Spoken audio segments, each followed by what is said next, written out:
guys, so welcome back to Ladies First. Today we have a very special guest who is my husband, Ed, with us today. So it's our first shoot with him, so I think he's a little bit nervous, right? Yes, I am. Hi, my name is Jamie and I am Dan's wife. Wow, what an introduction. Hi, my name is Danial Ron and I am Jamie's husband. So we actually met on Tinder. A lot of people have asked us this in the past, and we have a true story and a fake story. I don't know, I didn't know whether it was a catfish because I think back then there were many catfishes. We'll give it a fake story first. We'll give it a fake story. The fake story is that we met on a dating app.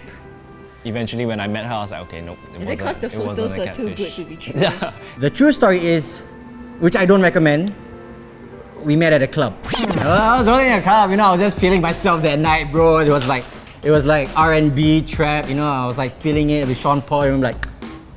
And I was like, okay, let me go there right now. It was the first and only time I ever did that in my life. I should have done that more, actually. I retract my statement. Seeing as Dan is getting older, I kind of like pushed him to propose earlier and so that we can have kids and start a family. Parenthood was definitely something that we had planned. We had planned all along and something that we had discussed quite extensively. Even before we decided to tie the knot, I think it was quite a big point for me as well as for her. She was ready. I was ready. She was ready like 1 year into the relationship. Because I always wanted to be a mother. I've never, my job would be as a mother. So I knew what I wanted when I went into this relationship. How's that going for you? Not well. I grew up in a big family. I have 3 sisters, and I don't know, like my favorite childhood memories are really playing with them and having this like really big family spirit. So I really wanted to have that for ourselves, and like I really wanted a kid. I thought I would have been married like earlier on in my 30s or like late 20s, because I like to compare myself to my dad. My dad had me when he was 28. We only had our daughter when I'm at 33. That's like a 5 years different, man. I wasted 5 years. Doing what? Doing this.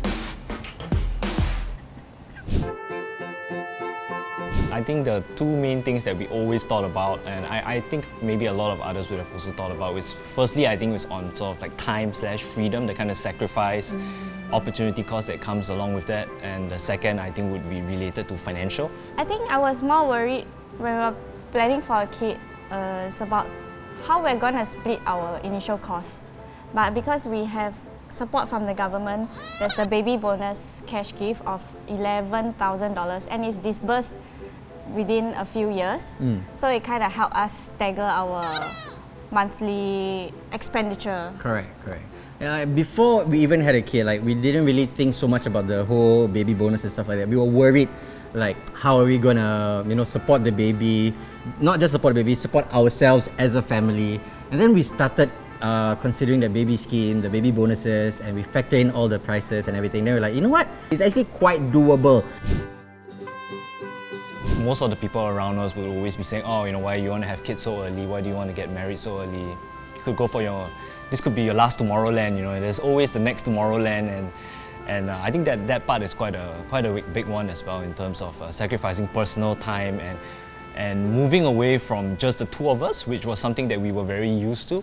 I'm spoiled in a way. I like to grab here and there. I don't like to really take train or buses, So I cut down on that. I take public transport. So I was a bit afraid as to like whether I'm missing out on the partying life or like going to Tomorrowland or like all the fun things. While having a kid really changes like your entire life and like your schedules and stuff like that.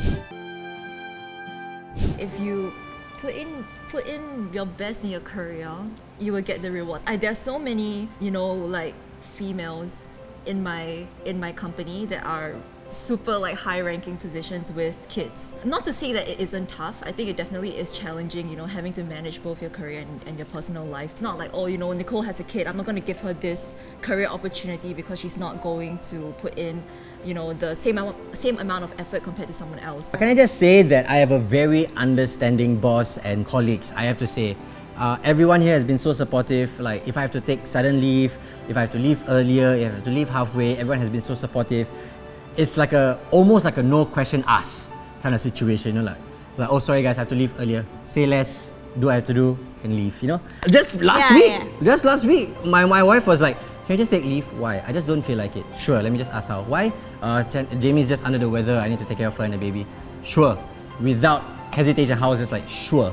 You know, and that's how I know I'm very blessed. We all have our career goals in terms of promotion and things like that. I think having more kids wouldn't really detract from that. I think as long as we can balance, integrate, and I think prioritize is the most important between the two. I don't see why that would affect our career opportunities and prospects. Yeah. I think the reality is that there has to be some compromise that will have to come in, and I think we sort of try to strike as close balance as possible. For us, family always comes first. Yeah. Scott always comes first. What happens at home is priority. Another part was also about flexible working arrangements. I think one of the schemes that we really had, at least I had touched upon when I started working, was on this flexible work arrangement, and I think this was also sort of exacerbated by the COVID-19 pandemic, which really showed us, and including myself and the workplace that I'm in, that working from home is something that is feasible. For career-wise, I have to change to part-time because I'm an early childhood educator, and you can't really work from home. So whenever I am not feeling well or I have to take care of my baby, I can just take leave. The flexible working hours really did help me adjust to this new routine.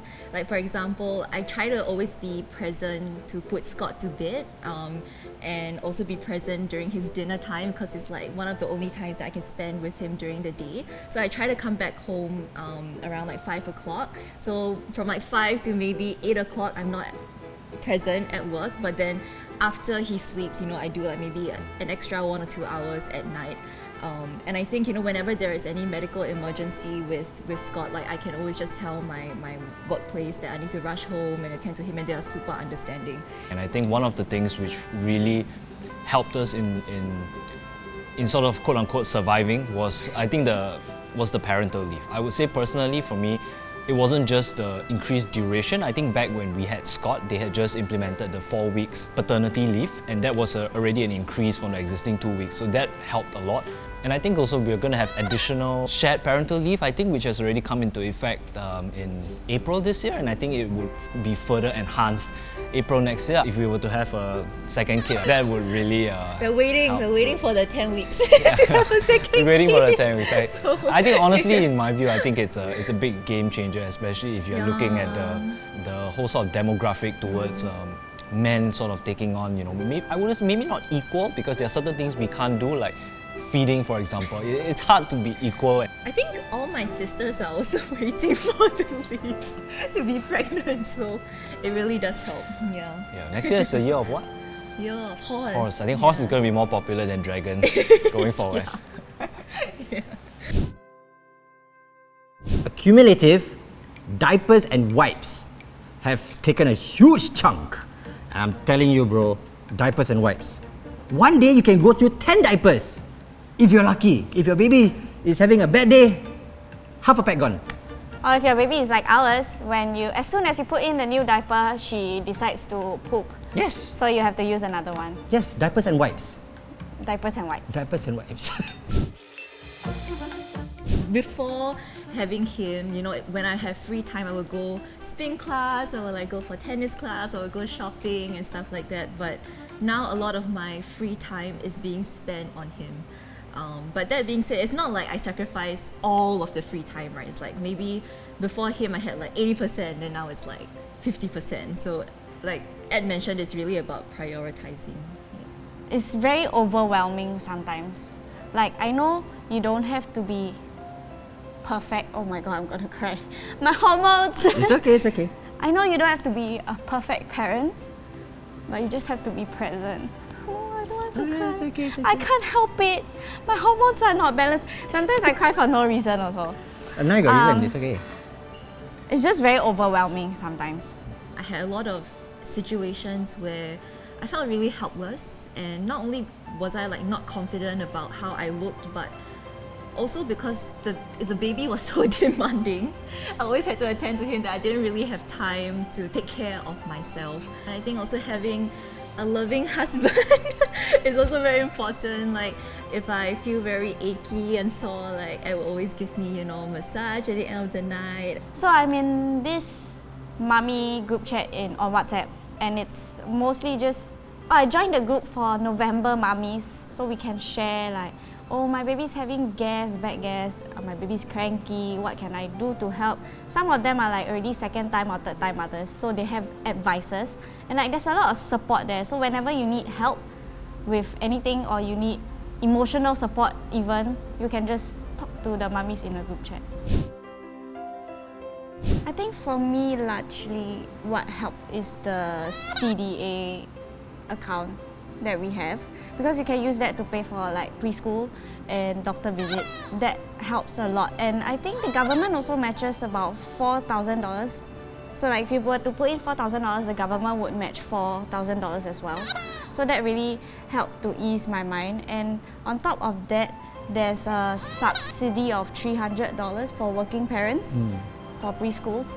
And my hack is, since you have CSA, which is the baby bonus, that's 11K. disbursed to you within the month, you can use that money to put into the CDA so that the government can match that 4K. The Working Mothers Child Relief. So it's basically to encourage women to stay within the workforce. It's a long-term financial aid in a way, if you look at it that way, right? So there's not so much stress on you, especially for the mothers. Okay, this is for the mothers. And for us. I mean, I would say I was a typical case of, just go through the education system, do what was traditionally considered to be a, quote-unquote good job, things like that. It's nowhere close to what I felt. I think we as a couple, how we have felt when we've seen Scott, and I think being able to bring that level of joy and happiness to our kid. It's not something that I can really describe, but, seeing someone that you would feel that you would literally do anything for him or her, it's a heightened level of happiness, which personally I don't think material things can buy. I feel like I love myself more now, because how can I love someone that looks like me if I don't love myself, right?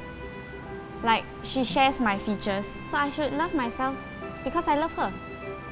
So there is a different type of love as well. Like, I didn't understand when parents or when mothers told me like, oh, when your baby comes out, you'll feel this love for your baby and stuff like that. I did not believe in that until like a week after she came out, and then there was one day like something just clicked, and I was like, wow, it's really a different type of love. Life really becomes so much more meaningful and happy after having a kid. You get to experience emotions that you've never felt before, for the worse and for the better. Like, I mean, that's what life is about, right? You want to experience everything. And I think just experiencing that greatest level of love is very, very powerful. Most of the time when young parents think about having kids, there's always a very practical element to it, right? It's always about down to money, right? And I think a very practical tip is just budget properly. Don't trust whatever you see on social media. I mean, I'm not a social media person, but You asked me how to upload a story that day. So. But I do see on social media, whatever you see, it doesn't reflect everything. People post their happiest time of their life, The biggest happiness that I think has brought the both of us is not, those material things that accompanies, having a baby. I think it's really that intimate setting, just the two of us. I think those are the biggest things. I think because finance is a very sensitive topic to most people, so there's no confidence to ask like, hey, so how you manage to have a child? Like, how can you afford? But just ask your friends. Then they will tell you the same thing that we are telling you. Exactly. There's a baby bonus cash gift of 11K given to you within 6 to 7 years. Like, it's already budgeted for you already. You don't even have to budget yourself. And diapers and wipes. Diapers and wipes, guys, I'm telling you. And also from me, if you need a reason to have a kid, I have one good reason to let you have a child. This is the reason why you should have a child, okay? Look at her. How can you not love a kid like her? Women and kids are the only beings in the world who have unconditional love. And you know for a fact that when you see this face every night, every waking hour of the night and in the morning, this is your reason to live. Okay? And it's so cool. As a woman, I built this from nothing. Yeah! We knew her from a speck, from her first scan, and now she's this? I built her from nothing, you know. That's so cool. All I did was just 2 minutes. So Alright guys, so thank you so much for tuning in to Ladies First. Hope you guys learned a thing or two about parenthood, and if you're considering having a child or not, if this is not good enough reason, watch this video again. Remember to subscribe, check out our previous video, and we'll see you next time. Bye bye. now change her diaper. She Oh pooped. god, yeah, bro. Diapers and wipes. I'm not even joking, guys. Diapers and wipes. Actually.